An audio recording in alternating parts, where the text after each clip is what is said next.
Assalamualaikum warahmatullahi wabarakatuh. Sebagai seorang guru, kita mestinya memahami bagaimana caranya agar siswa kita itu lebih kreatif dan lebih aktif dalam menjalankan proses belajar mengajar. Di sini, sebagai seorang guru, kita harus punya inovasi, harus punya metode tersendiri di dalam mengembangkan proses belajar mengajar. Dari situ, kita memakai satu metode, yaitu dengan menggunakan alat peraga.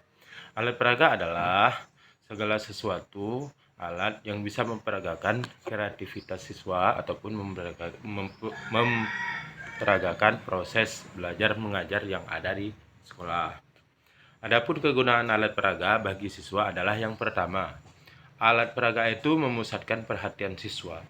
Ketika kita menggunakan metode yang lain, misalnya kita menggunakan metode ceramah, menggunakan metode diskusi, mereka tidak punya contoh konkret tentang pembelajaran apa yang sedang kita lakukan. Tapi dengan adanya alat peraga, maka siswa akan tahu secara langsung bagaimana bentuk ataupun bagaimana sebenarnya kualifikasi yang kita ajarkan kepadanya dengan cara melihat alat peraga. Contoh, ketika kita mengajarkan teori ataupun materi tentang ibadah haji, maka kita harus memperlihatkan gambar Ka'bah dan gambar Masjidil Haram, serta memperlihatkan gambar orang yang sudah ihram.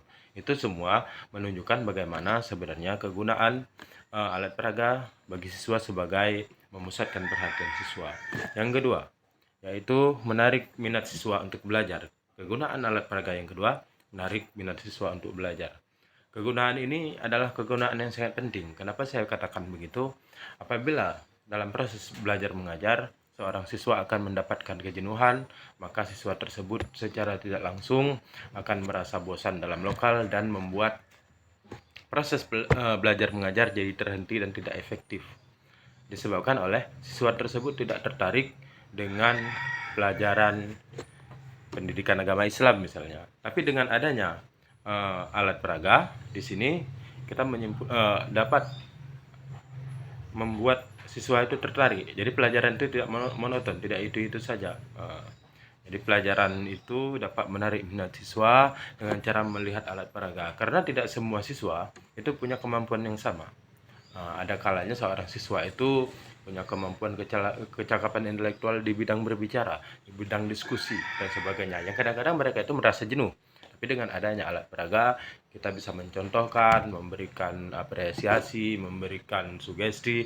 Oh, seperti ini loh pelaksanaan ibadah haji, seperti ini loh pelaksanaan wudhu, sehingga mereka paham apa-apa yang akan menjadi pedoman untuk pelajarannya, sehingga meningkatkan minat siswa untuk belajar. Yang ketiga adalah kegunaan alat peraga untuk mempermudah penguasaan materi pelajaran. Dengan adanya alat peraga, setiap pelajaran yang kita berikan kepada siswa itu akan mudah dipahami bagi siswa. Apa sebabnya? Alat peraga merupakan ilustrasi nyata yang kita ajarkan dari setiap pembelajaran. Misalnya, kita mengajarkan tentang masalah wudhu. Di saat itu kita menggunakan air sebagai alat peraga, menggunakan poster sebagai alat peraga, menggunakan ember sebagai alat peraga, dengan dilengkapi buku-buku panduan fikih, sehingga mempermudah penguasaan materi pelajaran. Coba Bapak bayangkan ataupun Ibu bayangkan, kalau seandainya pembelajaran wudhu, pembelajaran haji tanpa menggunakan alat peraga, maka siswa kita akan merasa bingung dan merasa sulit mencerna apa yang kita ajarkan. Yang keempat, merangsang daya pikir dan nalar siswa. Dengan adanya alat peraga, maka yang pertama terjadi adalah respon positifnya mereka dan nalar mereka naik. Nalar siswa akan menjadi lebih baik dan nalar siswa akan menjadi lebih tinggi, daya pikir mereka akan lebih bagus. Disebabkan kenapa? Ketika mereka menangkap satu pelajaran dan mereka melihat alat peraga, mereka langsung berimajinasi. Oh, begini loh rupanya proses pembagian zakat, menunaikan haji dan sebagainya. Namun apabila tidak ada alat peraga, mungkin pembelajaran akan berlanjut tapi tidak akan menjadi pembelajaran yang efektif. Yang kelima adalah meningkatkan daya imajinasi dan kreativitas siswa. Yang kelima ini, fungsi alat peraga adalah meningkatkan daya imajinasi dan kreativitas siswa.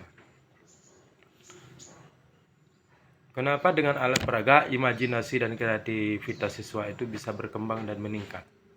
Karena di beberapa tempat justru alat peraga seperti gambar, seperti poster, seperti lain sebagainya itu bisa meningkatkan daya pikir.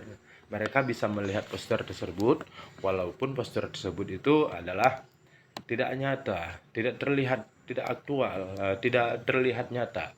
Tidak seumpamanya bisa kita katakan bukan makhluk bergerak, tapi ketika mereka melihat, oh ternyata begini. Proses mengambil wudhu itu seperti ini, proses zakat itu seperti ini. Jadi alat peraga itu merupakan salah satu fungsinya itu meningkatkan daya imajinasi. Baik kawan guru, sahabat guruku sekalian yang dirahmati oleh Allah Subhanahu wa taala, sekian saja video pembelajaran saya hari ini. Yang pertama yaitu fungsi alat peraga memusatkan perhatian siswa.